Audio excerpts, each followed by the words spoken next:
The big question for this segment is, how and why do complex systems break down?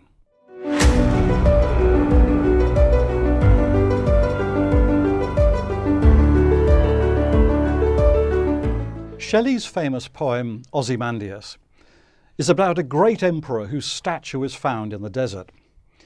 Shelley was probably thinking of a statue of Pharaoh Ramesses II, who lived more than 3,000 years ago. In Shelley's poem, the writing on an ancient pedestal boasts, "My name is Ozymandias, King of Kings. Look on my works, ye mighty, and despair." The poem ends, "Nothing beside remains. Round the decay of that colossal wreck, boundless and bare, the lone and level sands stretch far away." Ozymandias got on the wrong side of the second law of thermodynamics, and so will all complex systems, including you and me. But why do they break down? And can we learn ways of stabilizing them for a bit longer? Let's go back to a graph we've already used earlier in this course, Eric Chasson's graph showing the density of flows of free energy through different complex things. Chasson's idea, you'll remember, is that roughly speaking, very roughly, more complex things depend on denser flows of free energy than simpler things. If his calculations are right, and they are neither easy to do nor uncontroversial, they suggest that the world of the Anthropocene represents a sort of pinnacle of complexity. But there's something else in the graph. The horizontal axis shows how long different complex systems survive. It's a rough measure of stability. By Chasson's measures, our sun may be simpler than modern human society, but as the graph shows, it will survive for about 9 billion years before starting to break down. Living organisms may be much more complex, but their lifespans are hundreds of millions of times shorter than the sun's.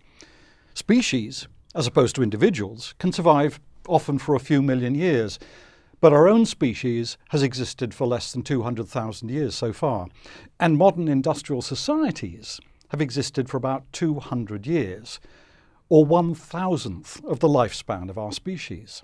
There is a hint here of another powerful rule, which is that more complex things may be more fragile than simpler things, because they depend on much denser flows of energy, and maintaining those flows at precisely the right level, not too small, but not so large as to be destructive, is a very delicate business, particularly as all their component parts tend to pull in slightly different directions.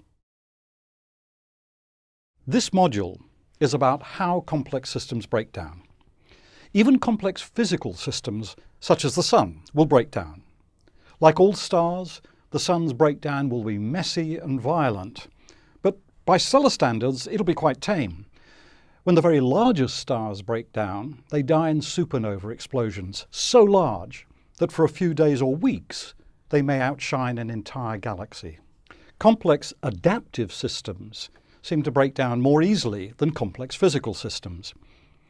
We can think of the entire biosphere as a complex system, and it too has evolved as the movements of tectonic plates and changes in living organisms have generated powerful and sometimes dangerous feedback systems.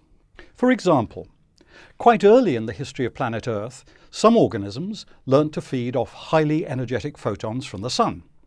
We call this photosynthesis. But a side effect of photosynthesis was the production of lots of oxygen, a gas that was poisonous to most early organisms. So how close did life as a whole come to collapse? We don't know. But we do know that the biosphere went through a torrid time.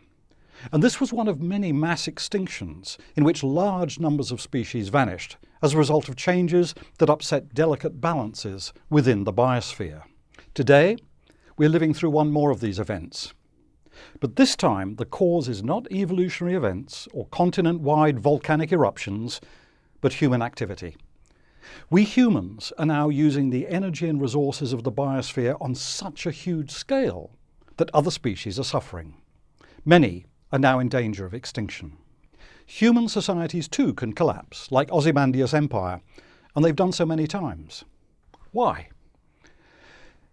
We can point to many particular reasons, but have no general explanation. Often it was because they overexploited the resources on which they depended and suddenly found they were running short of the energy they needed to sustain themselves. In today's world, though, our technologies are so powerful that we may face the opposite problem. We have too much energy, so much that our weaponry could destroy much of the biosphere in just a few hours, and our industries could destabilize the Earth's climate systems. The world wars of the 20th century offer just a glimpse of these dangers.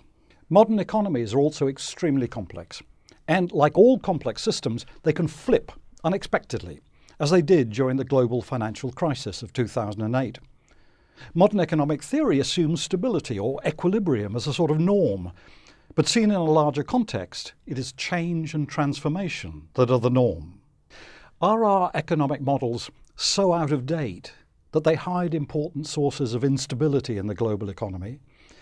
Or is it possible that it's new technologies such as flash trading that are destabilizing the economy?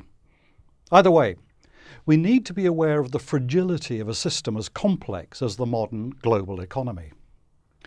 So this module points to one further aspect of complexity. When complex systems break down, their fragments often provide the pieces from which new complex systems will be assembled. The extinction of the dinosaurs allowed mammals to flourish. The economic boom of capitalist societies in the second half of the 20th century was a sort of rebound from the destruction of the first half of the century. Do we have enough understanding of the colossal complexity of modern society to ensure that we can take advantage even of the crises it will surely endure in the next century?